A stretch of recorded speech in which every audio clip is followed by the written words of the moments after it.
guys, isa pang mabibigay ko na tip sa inyo. Sorry ha, medyo malabo. Ayan. Ayan. Sa mga gumagamit ng Ultimate Facial Set,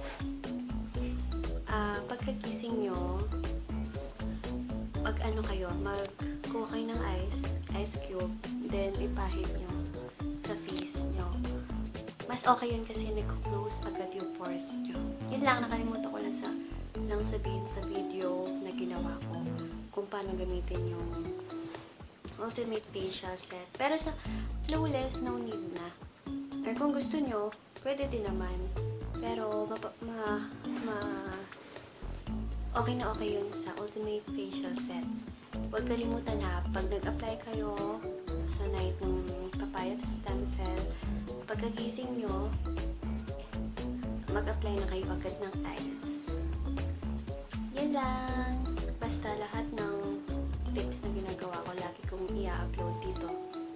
Mag-video ako para hindi na lang, para alam nyo din yung gagawin nyo. Yan lang.